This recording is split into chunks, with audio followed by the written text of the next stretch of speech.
Your twin flame connection is an outer reflection of your own inner vibration. So you've all seen that scale of consciousness where you have to get to that state of peace, joy, love, and that is where you are able to draw in your twin flame. So that vibration of peace, joy, and love is something that you come to on your own. There are various pathways to that. More and more of your time is spent in these vibrations of feeling peaceful, feeling joyful, feeling happy, just by yourself, just because I am alive, just because I am here. Nothing to do with whether my twin flame is messaging me or calling me or meeting me up or is in silence. Nothing to do with that. That is the power of this journey, that it empowers you to realize that nobody has any kind of a remote control of my emotions, of how I am feeling within me is not determined by outside situations. Okay, I have money today, I don't have much money, or I have these troubles, I don't have any trouble. It's not a factor of what my outside situations are. Okay, at least a basic sense of stability, peace, joy is something that you find within you, and it is not impacted by what is outside. If on the outside you have a lot of abundance, it's good. It's a reflection of what you have within anyway. If on the outside, things are not going wrong, things are going wrong, that's not impacting you either. Okay, it's not shaking the core of who you are. With a lot of stability and balance, you can handle that situation. This is the place you come to where now the outside does not have an impact on me, on how I am inside.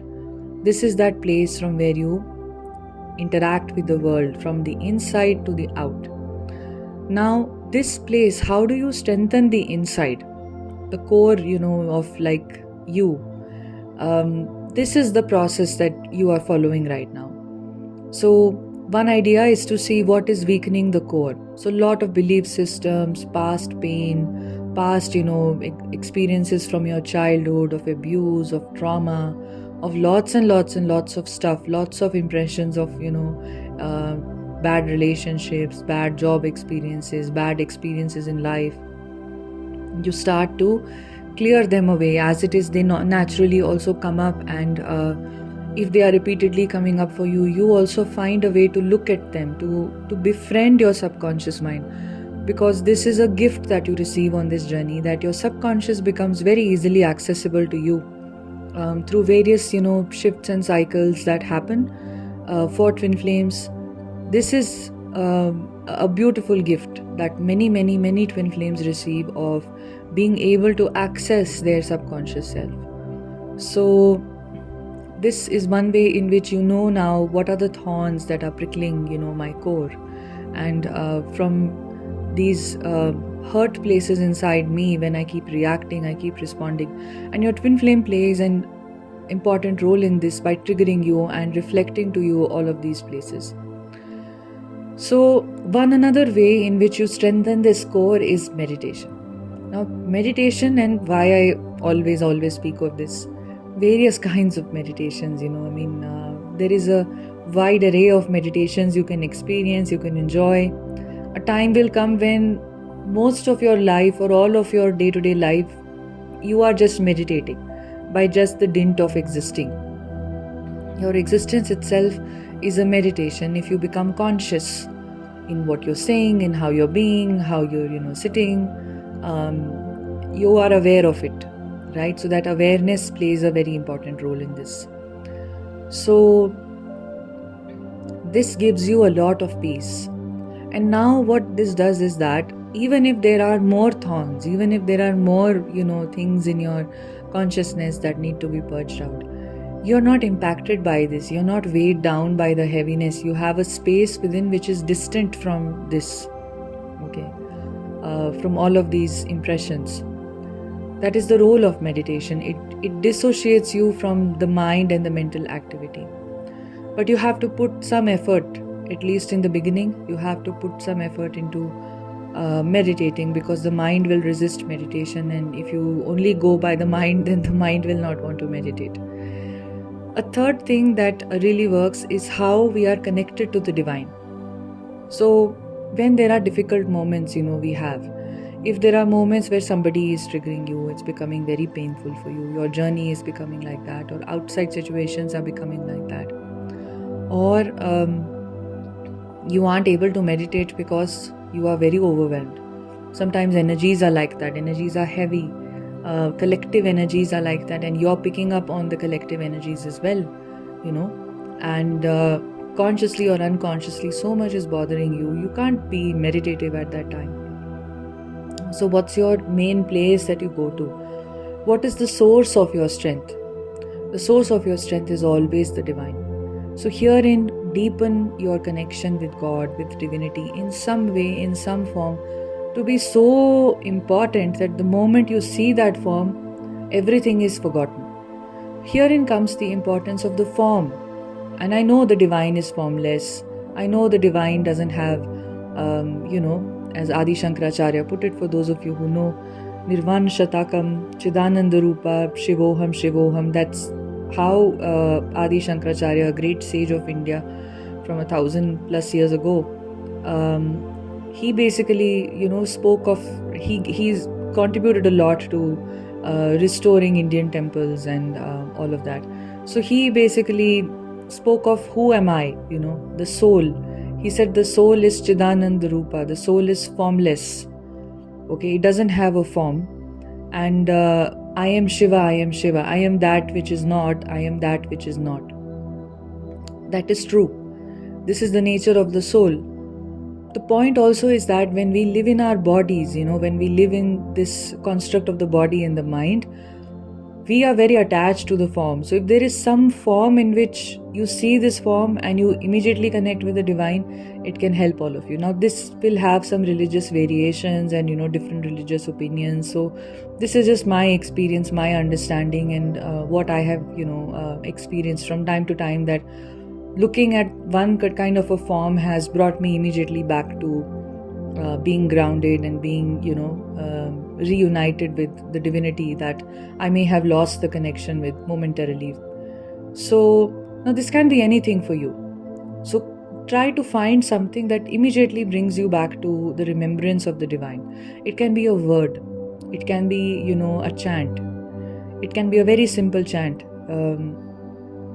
it can be, maybe you look at the earth, if you're not into spirituality in that sense of like symbolism or anything like that, but find some symbol, something that will bring you back to, this is the core of divinity, this is the core of who I am, and you are immediately able to ground yourself.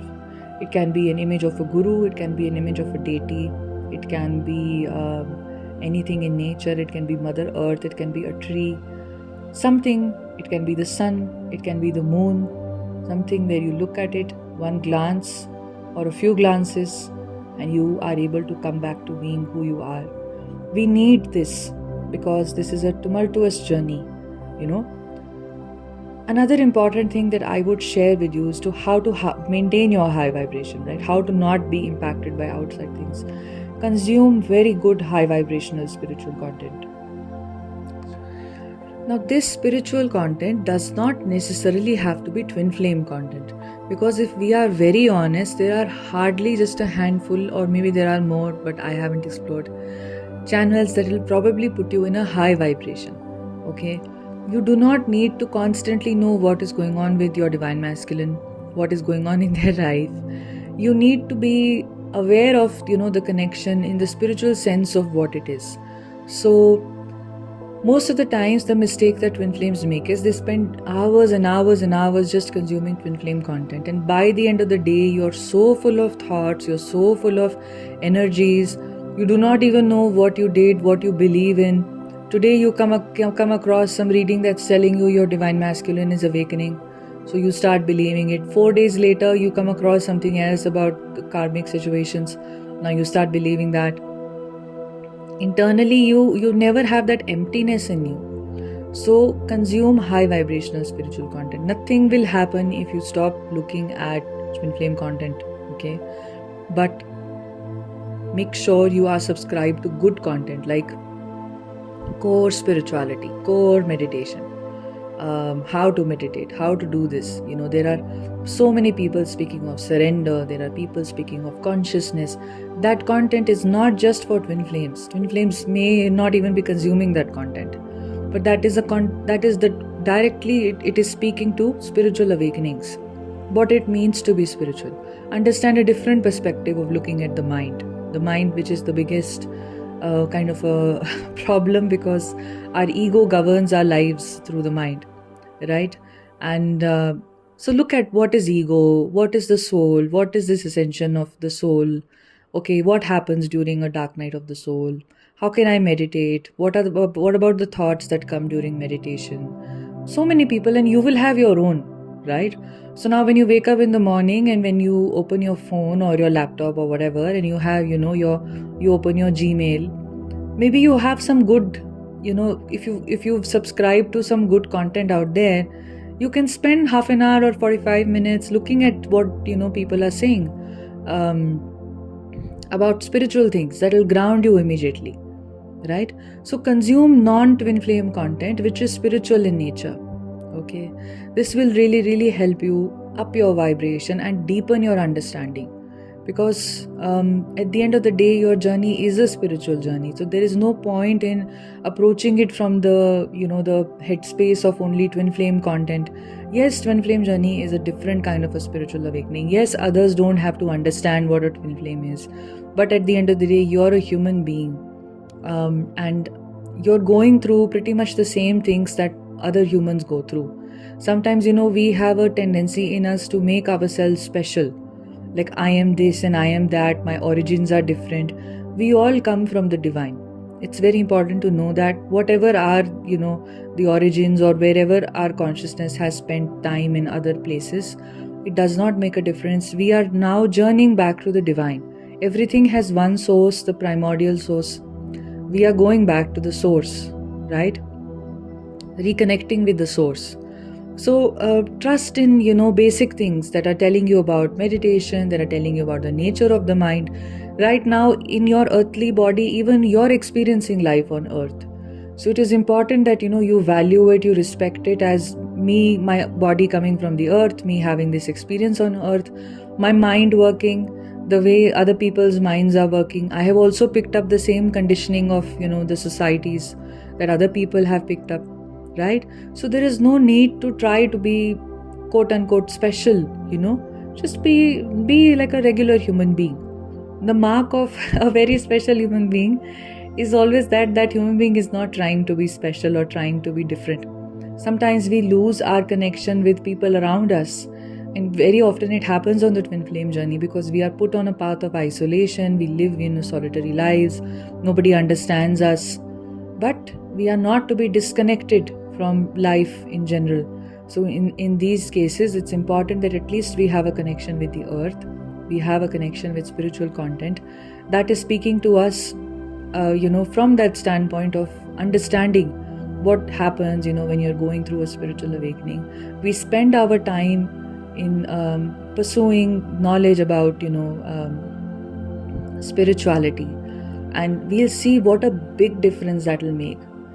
Vis-a-vis consuming content that is only twin flame focused, that is only focused on divine masculine. What happens when the runner awakens? What happens when this happens? What happens when that happens? All right. What is currently happening, and what does that mean for me? To repeatedly fixate on this is going to bring us down. So consume other kinds of high vibrational content as well. Don't think you're separate, from your human body, mind. You are very well living your life in this earthly body. We have to be balanced about this. Even if we are spiritual and all of that, we have to understand that we have to have a relationship with our body and our earthly experience. This has become our teacher through our earthly experiences and going through an awakening. These experiences have become our teachers, right? Even if we are solitary, even if we aren't talking to anybody, still these experiences are our teachers. So this is all I wanted to speak about today. if you wish to work one on one with me, if you need any assistance on your journey and you feel guided to connect with me, see the link in the description and then you can mail me to book a session. Sending you love. Take care.